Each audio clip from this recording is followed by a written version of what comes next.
Buenas tardes. Hoy la lectura del Santo Evangelio es según San Juan, capítulo 6, versículos del 1 al 21, y nos dice así.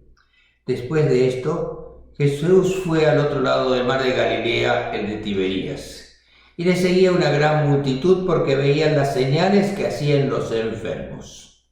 Entonces subió Jesús a un monte y se sentó allí con sus discípulos. Y estaba cerca la Pascua, la fiesta de los judíos. Cuando Jesús alzó los ojos y vio que había venido a él una gran multitud, dijo a Felipe: ¿De dónde compraremos pan para que coman estos? Pero esto decía para probarle, porque él sabía lo que debía de hacer. Felipe le respondió: 200 denarios de pan no bastarían para que cada uno de ellos tomase un poco. Uno de los discípulos, Andrés, hermano de Simón Pedro, le dijo: Aquí está un muchacho que tiene 5 panes de cebada y 2 pececillos. ¿Mas qué es esto para tanto? Entonces Jesús dijo: Haced recostar a la gente. Y había mucha hierba en aquel lugar, y se recostaron como en un número de 5,000 varones. Y tomó Jesús aquellos panes y, habiendo dado gracias, los repartió entre los discípulos, y los discípulos entre los que estaban recostados, asimismo de los peces, cuanto querían. Cuando se hubieran saciado, dijo a sus discípulos: Recoged los pedazos que sobraron, para que no se pierda nada. Recogieron pues y llenaron 12 cestas de pedazos de aquellos 5 panes de cebada, aquellos 5 panes de cebada sobraron a los que habían comido. Aquellos hombres entonces, viendo la señal que Jesús había hecho, dijeron: Este verdaderamente es el profeta que había de venir al mundo. Pero entendiendo Jesús que iban a venir para apoderarse de él y hacerle rey, volvió a retirarse al monte él solo. Al anochecer descendieron sus discípulos al mar, y entrando en una barca iban cruzando el mar hacia Capernaum. Estaba ya oscuro y Jesús no había venido a ellos. Y se levantaba el mar con un gran viento que soplaba. Cuando habían remado como 25 o 30 estadios, vieron a Jesús que andaba sobre el mar y se acercaba a la barca, y tuvieron miedo. Mas él les dijo: Soy yo, no temáis. Entonces con gusto lo recibieron en la barca, la cual llegó enseguida a la tierra donde iban. Esta es la palabra de Dios. Gloria a ti, Señor. La semana pasada leíamos acerca del milagro de la multiplicación de los panes según el evangelista San Marcos. Hoy leemos este mismo hecho según los ojos de San Juan. Además de la multiplicación de los panes y los peces, San Juan nos relata el milagro de Jesús caminando sobre las aguas del mar.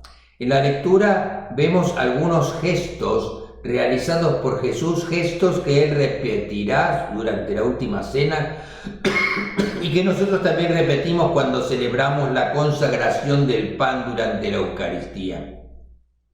Tomó pan, dio gracias y lo repartió. En la última cena, Jesús compartió con sus amigos el pan de vida, y en esta cena instruye a los discípulos a que ellos alimenten a la multitud. Cuando Juan escribió su evangelio, el gesto de Jesús alimentando a la multitud tenía un doble mensaje.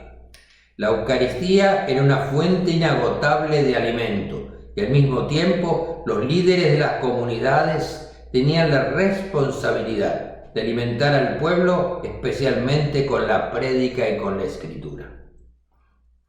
En este ritual también nos recuerda que en el Padre Nuestro rogamos a Dios que nos dé lo que necesitamos para poder seguir trabajando por el reino. Nosotros también somos enviados hoy a alimentar a los que tienen hambre corporal y espiritual. La lectura de hoy nos presenta varios mensajes importantes. Todo pan que se comparte solidariamente se multiplica por el poder de Dios. Jesús tenía una confianza total en Dios y por eso ordenó repartir los escasos alimentos. Jesús no permite que los discípulos simplemente observen, esperen por los milagros, sino que los hace participar. Jesús había salido de Jerusalén y al parecer había llegado al lado oriental del río Jordán. Cruzó el mar de Galilea y llegó a la región del norte. Esto ocurrió aproximadamente un año antes de su crucifixión. Leemos aquí que Jesús se fue al otro lado del mar de Galilea, regresando de haber estado en Jerusalén. Y dice el texto: lo seguía una gran multitud porque veían las señales que hacía en los enfermos. La verdad es que esta multitud lo seguía a él no tanto por su mensaje de salvación, sino para ver sus milagros. Y dice Juan en el Evangelio que querían coronarle rey porque los había alimentado. Jesús no se fiaba de la multitud de Jerusalén y tampoco de esta multitud que ahora se reunía alrededor de él. Las personas acudían a él por curiosidad para ver los milagros que hacía. Jesús quiso en esta ocasión poner a prueba a Felipe, a Andrés y a los otros discípulos que lo acompañaban. Los discípulos vieron la enorme multitud, de unos 12 a 15.000 personas, contando hombres, mujeres y niños. Cuando Felipe vio la cantidad de gente, le dice a Jesús, cuando él le pide que los alimente, 200 denarios de pan no bastarían para que cada uno de ellos tomara un poco. Posiblemente 200 denarios era todo el dinero que tendrían los discípulos entre todos en ese momento para seguir adelante en su misión, y era el dinero que necesitarían para sus gastos. Felipe pues miró a la multitud y luego pensó en lo que tenían y llegó a la conclusión que los que tenían los 200 denarios de pan no serían suficientes para que toda esa multitud comiera. Un denario equivalía en aquella época al salario de un día, y aquellos 200 denarios habrán tenido un valor aproximado de 30 o 40 dólares de ahora. Como ustedes se pueden imaginar, con esa cantidad de dinero era imposible alimentar a las 15.000 personas. Los otros evangelistas nos dicen que los discípulos trataron de aconsejar al Señor Jesús y le dijeron: ¿por qué no despides a la multitud? Pero nuestro Señor les respondió que no iba a hacerlo así, sino que pediría a la gente que se sentasen en grupos y entonces les daría de comer. Los mismos discípulos fueron los encargados de servir, de alimentar a todos y cada uno de la multitud.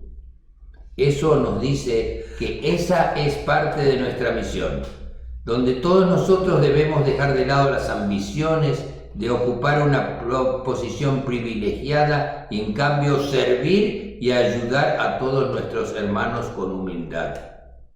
En este caso, los discípulos alimentaron a la multitud que tenía hambre. En este caso, el Señor hizo que hablase Felipe, y Felipe opinó que no tenían suficiente dinero para comprar pan para esta gente. Y como Felipe y Andrés estaban juntos, Andrés dijo: aquí hay un muchacho que tiene 5 panes de cebada y 2 pescados. ¿Pero qué es esto para tantos? No eran grandes barras de pan, eran como panes pequeñitos que se usan para las hamburguesas, del tamaño adecuado para hacer un pequeño sándwich con un pescadito. Era lo que podrían haber encontrado, solamente 5 panes y 2 pescados. Entonces Jesús dijo: haced recostar a la gente. Había mucha hierba en aquel lugar y se recostaron como en un número de 5.000 hombres. Ya dijimos anteriormente que con las mujeres y niños era mucha más la cantidad. La semana pasada leíamos en el Evangelista de Marcos que nos decía que la gente se sentó en grupos de 50 o 100 personas. Y él enfatizó en su relato que se sentaban como por grupos, o sea, grupos de personas. Jesús tomó aquellos panes y después de dar gracias los repartió entre los discípulos y los discípulos entre los que estaban recostados. De igual manera hizo con los pescados, dándoles cuanto querían. Y cuando se saciaron, dijo a sus discípulos: recoged los pedazos que sobraron para que no se pierda nada. Recogieron pues y llenaron 12 cestas de pedazos de los 5 panes de cebada que eran originalmente. Es importante darnos cuenta que el Señor alimentó con su milagro a 12 o 15.000 personas y le pide a los discípulos que se recoja lo que sobró para que nada se pierda, para que nada se desperdicie.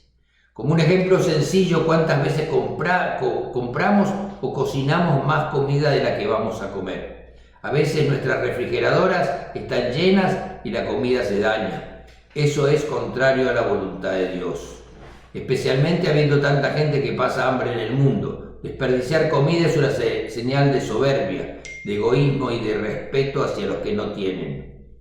Además de la comida, esto nos llama a no desperdiciar los dones de Dios que nos ha dado a cada uno de nosotros. Como muchas veces les he dicho en mis mensajes, cada uno de nosotros ha recibido regalos, dones de Dios, y Él nos pide que usemos y compartamos esas habilidades con otros, sea que usted sea un buen carpintero, constructor o maestro, o sepa cocinar o escribir, o tenga el poder de dar un buen consejo a quien lo necesita, o consolar al que está solo y sufre. ¿De qué valen todos esos dones que usted ha recibido si se quedan encerrados en su mente y corazón, si usted no los usa en beneficio de otros quienes lo necesitan? Usando los regalos de los dones de Dios para ayudar a nuestros hermanos, vemos el amor de Dios a través de nosotros en beneficio de nuestro prójimo, y así cumplimos con solidaridad parte de la misión que Dios nos ha encomendado a cada uno de nosotros. Y sigue el evangelista en el texto diciéndonos: entonces aquellos hombres, al ver la señal que Jesús había hecho, dijeron: verdaderamente este es el profeta que había de venir al mundo.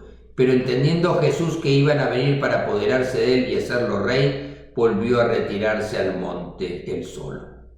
Al leer esto, entendemos que la gente seguía a Jesús porque hacía milagros, y la multitud quería hacerlo rey. Y Jesús se apartó de la multitud y se fue solo a un monte. Jesús no quería que nada lo apartara del camino por el cual él había venido a la tierra. Y a continuación leemos: al anochecer descendieron sus discípulos al mar y entrando en una barca iban cruzando el mar hacia Capernaum, y Jesús no había venido a ellos. El mar estaba agitado porque soplaba un fuerte viento. Cuando habían remado como unos 5 o 6 kilómetros, de pronto, cuando estaban en medio del mar, vieron a Jesús que venía hacia ellos caminando sobre las aguas del mar y se asustaron. Pero él les dijo: soy yo, no temáis. Entonces ellos lo recibieron en la barca. En medio de un mar agitado, Jesús se acerca a los discípulos desafiando todas las leyes de la naturaleza. De la misma manera, en nuestras vidas diarias, en los momentos de necesidad, de dudas, de dolor y abatimiento, cuando nosotros o alguien de nuestra familia está enfermo o en problemas, Jesús se acerca a nosotros a decirnos que no tengamos miedo, que Él está con nosotros. Ese es el momento de recibirlo, tal como los discípulos lo recibieron a Jesús en medio de la barca, en medio del mar agitado. Jesús vino hacia ellos en medio de la tempestad, y así es como Él viene a nosotros en las horas de prueba y tristeza. Con Jesús en la barca llegaron a tierra a salvo. Posiblemente el mar se calmó en el momento que los discípulos lo recibieron. También es posible que este sea el lenguaje de amor, tratando de expresar que con Jesús a bordo el viaje hacia la otra orilla pareció corto. En estos dos pasajes podemos entender que el poder de Jesús es infinito. Leemos cómo, al igual que la muchedumbre, Jesús nos alimenta y cuida de diferentes maneras. Alimenta nuestro espíritu al revelarnos por medio de su palabra la guía para ser mejores, para entender nuestra misión de construir la tierra del reino de Dios, donde haya equidad, paz y amor. También cura nuestras enfermedades físicas cuando ponemos nuestra confianza y fe profunda y verdadera en Él. Y Jesús alimenta nuestro cuerpo, nuestras necesidades físicas, y nos provee de alimento del trabajo para poder alimentarnos nosotros y nuestras familias. Jesús es Dios mismo. Él nos pide que no tengamos miedo. Él nos ama como sus hijos e hijas. Somos su creación amada y preciosa. Su amor como padre y madre amoroso no tiene límites. Él quiere que seamos felices, que no suframos. Él ha venido a redimirnos de todas nuestras faltas y ofrecernos un lugar en su reino, donde junto a Él y a nuestros seres queridos, resucitados, con nuestros cuerpos gloriosos, eternos e incorruptibles, gozaremos de su amor infinito en el lugar donde no existen los dolores, ni las enfermedades, ni las penas. Pongamos nuestras vidas en sus manos con total fe, porque Él siempre nos va a proteger de todo mal. Que tengan una muy buena semana y que el Señor los bendiga en nombre del Padre, del Hijo y del Espíritu Santo. Amén.